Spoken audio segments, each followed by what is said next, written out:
So, let's bring on that hero of heroes, that Sarian sanitizer, that space-age swashbuckler, the man you know and love, Roger Wilco!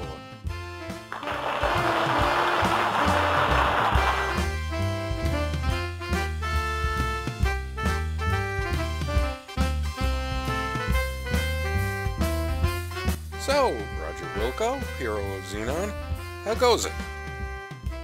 Well, I just flew in from Vega 9, and boy are my arms tired.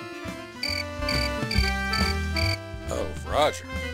So, tell us, how did you manage to defeat all of those nasty Sarians? Those Sarians were a piece of cake. I had no problem cleaning their clocks. Whoever planned to steal the star generator didn't know who they were messing with. Whoa, that's some pretty tough talk there, eh? What do you think, Paul? Yep. Pretty tough talk. Don't you worry about retribution, Roger? Revenge? Nah. I hear their leader is a real hoser. Some guy named Overhaul or U-Haul. Something stupid like that. In fact, he's probably cowering in some deep dark cave somewhere. Anyway, let me tell you about the time I wrestled this spider droid.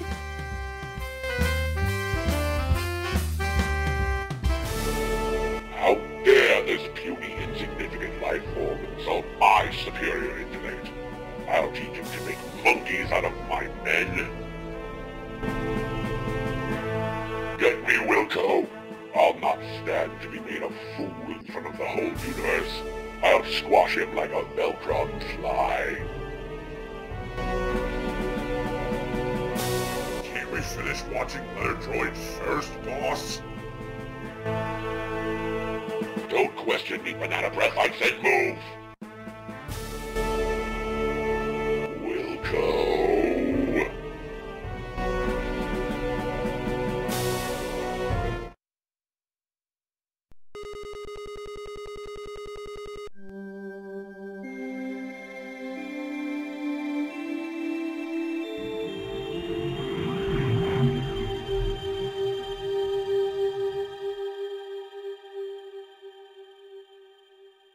As you will recall in our last chapter, you had just foiled the Sarians' fiendish plot to rule the galaxy by using the star generator as their weapon of destruction.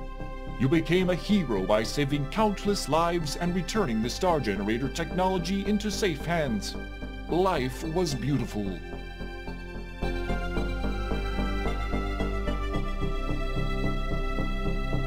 But heroes come and go, and people soon forget.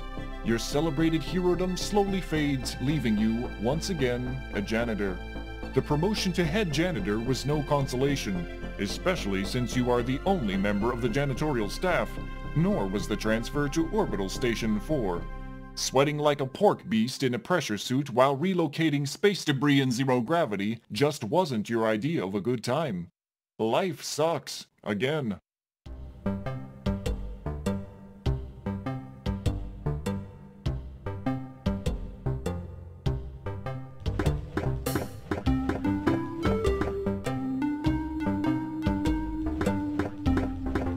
Orbital Station 4 is one of many orbiting Xenon, your home planet. It is a transfer point for travelers seeking transportation to the various planets in the Ernon system. As we begin this chapter of our story, we find you, Roger Wilco, Ace Janitor, doing what you do best.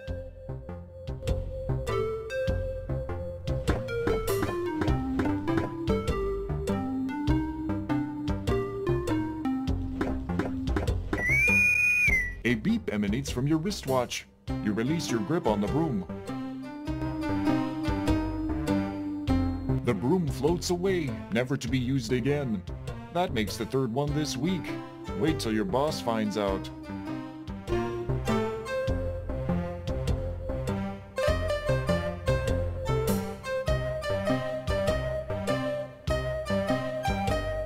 You gaze out into the near nothingness. The billions and billions of worlds apparent to the eye make you realize how truly insignificant you are.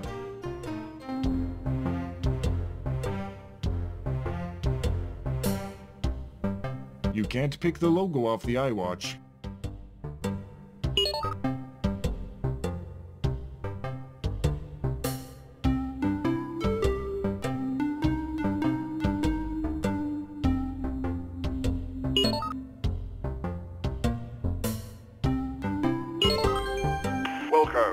Get in here, on the double. You've got a mess to clean up in the shuttle which just returned. One of the passengers got space sick on the way down. Besides, you should have been done out there an hour ago. Get a move on. With that, the image disappears. Since you have no messages waiting, there is no response.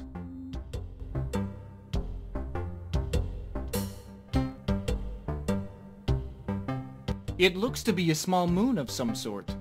That's no moon, it's on a space station. That's impossible! It's too big to be... Oh yeah, never mind. It's a normal wall. The flashing lights are there to remind the foolish that to step any further would result in that person's death.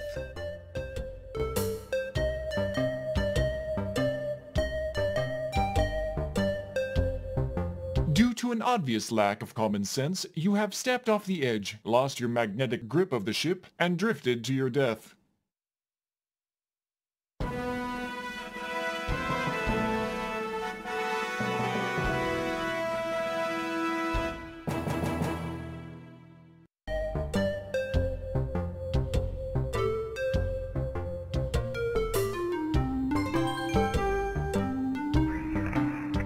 Whisked away to the airlock chamber.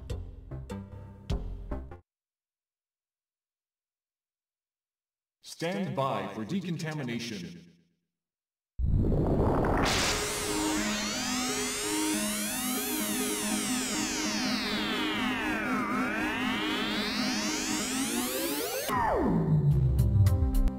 These are the decontamination power panels, Simon Edition. On the ceiling is mounted the decontamination mechanism. It cleans any unwanted matter from crew persons entering the ship through the airlock.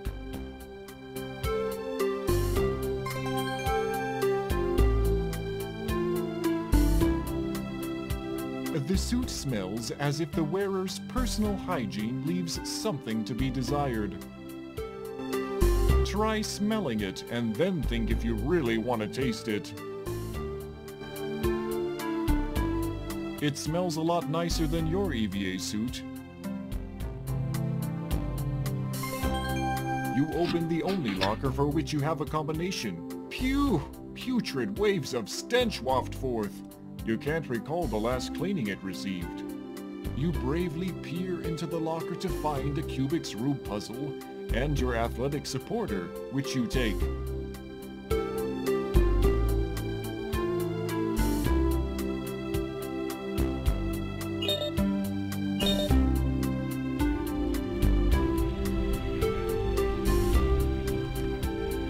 It's about time you got in here, Wilco. Head for the shuttle bay on the double. I'm warning you, you're on your last leg around here, bud.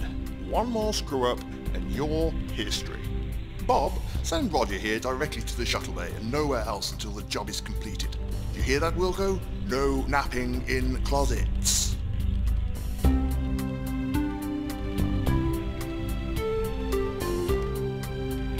You are in the transportation control room of the orbital station. The room is abuzz with activity as technicians monitor XOS-4 operations. It's the station's etheric beam locator. You have no idea what it's used for, but it sure does look fun. So few people can drive stick these days. This is the engineering control panel, developed by a huge mega conglomerate which was once only a small game company. The only thing you know about it is that you need to press up, up, down, down, left, right, B, A, select, start to give the engines a full power-up. No thanks, it's okay for a bit, but these things always give you blisters after a while.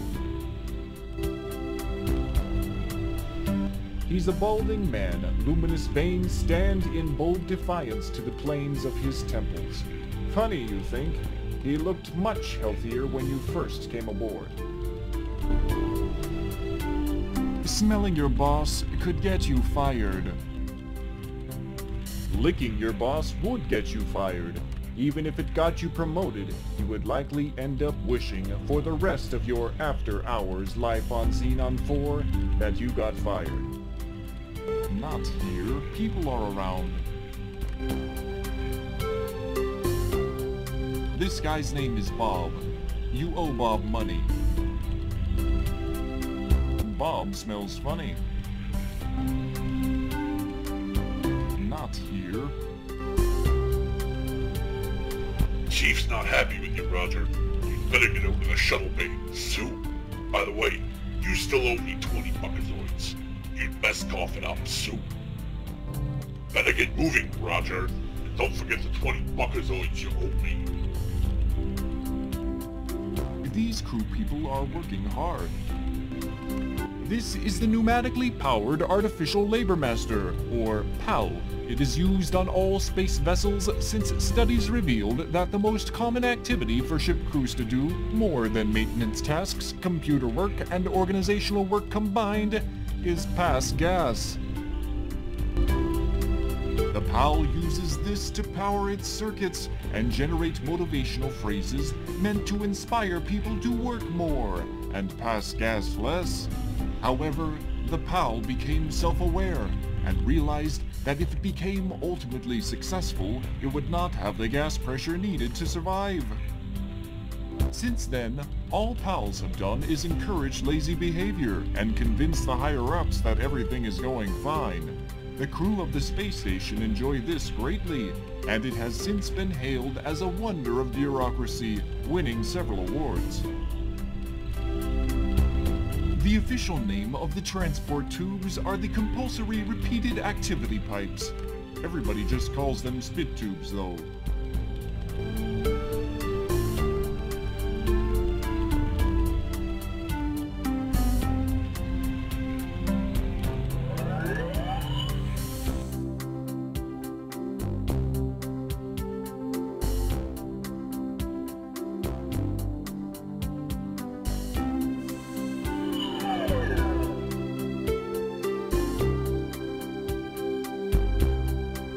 Illustrations have captions underneath them.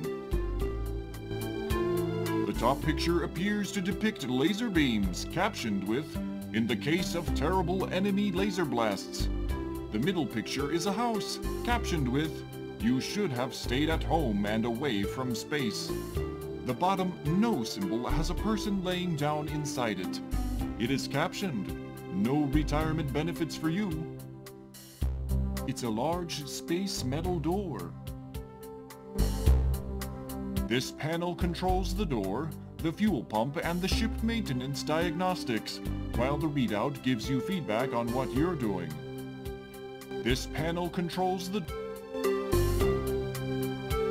pipes, computers, and various other machines run along the walls and ceiling in the shuttle bay. Pipes. These stripes were painted here after the last accident in this area. You press the big button marked Shuttle Bay Door. It feels hot and the screen is turning green from the heat. This thing has seen better days. Nothing special about the hose. It merely provides a means of routing fuel from the refueler to the vessel. The rocket nozzles on the back of the shuttle clearly show the wear of many flights. This ramp leads into the underbelly of the shuttle. It smells of unpleasant bodily odor emanating from the hatch. You don't want to burn your tongue, do you? Tastes like metal. What did you expect? The latest in biofuels, this blend of lemon, soda, and triple blood is the ultimate renewable fuel. Despite the contents of it, it smells like caramel. They used to put something in the dangerous fuel to make it smell and taste awful, so that employees would be wary of it. You enter the shuttle and start sniffing around for the mess you must clean. You are surprised to find that the shuttle is not empty. There are two extremely ugly suckers walking toward you. Hey, what the... Your favorite expletive here.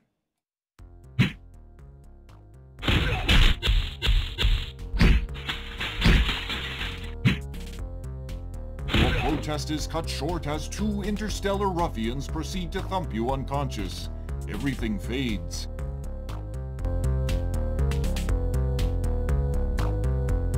Time passes. More time passes. A strange dream turns into the realization that you are being shaken and talked to by a voice unfamiliar to you. A dull ache triggers a distant memory of a scuffle in which you were the focal point. Upon awakening from your forced rest, it becomes quite apparent that you aren't in Kansas, Xenon anymore. You find that you are being held upright and under physical restraint from both sides by, you guess, the galactic goons you met on the shuttle. As you try to struggle free, you notice that your hands are tied behind your back. As your eyes dial into focus, you make out an oddly disfigured being seated before you.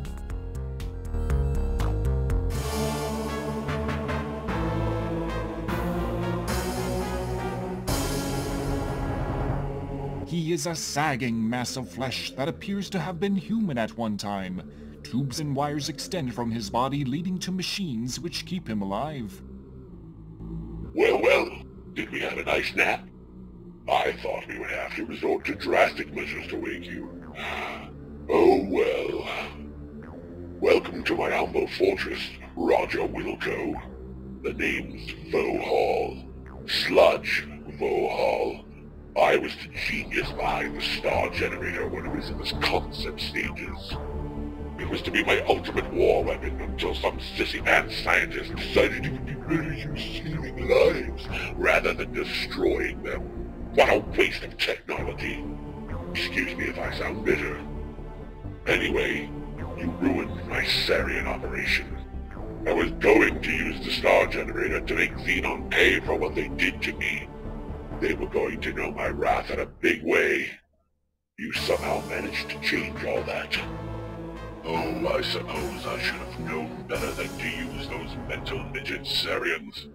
That's not the point, however. You're responsible, and you shall pay. Besides, I have another plan, and you'll not be around to foil it. I have devised a plan so horrible, so frightening, so diabolical that no one will be able to stop me. Observe my latest creation. I intend to infest your planet with thousands of these genetically engineered door-to-door life insurance salesmen. I will at last reap sweet revenge from a scientific community that mocked me. My plan was to kill you, but I've had a change of heart. Get it?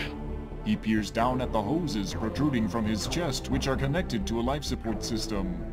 Forgive me. I'm a kidder. I've decided I would get much more enjoyment watching you suffer.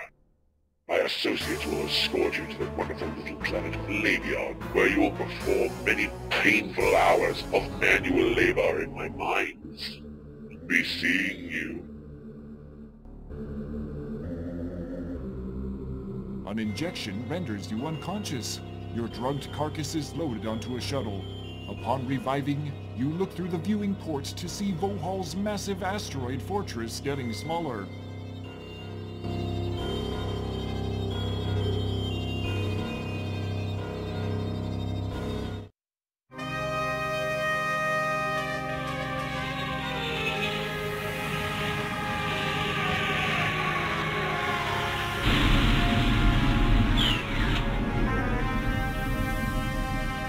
After touching down on a giant landing platform, you are ushered to a hovercraft waiting to transport you to the mining site. Utter despair sets in.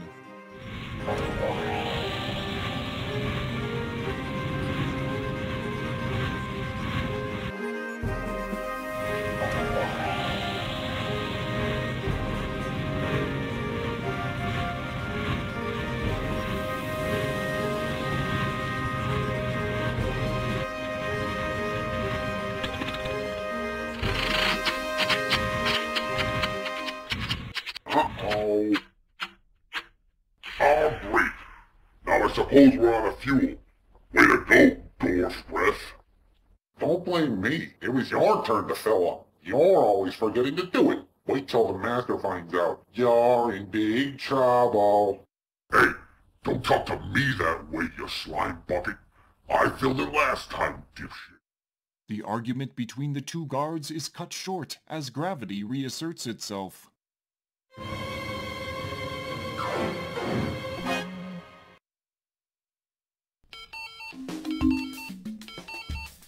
Good thing that guard broke your fall. He doesn't look too happy about it, though.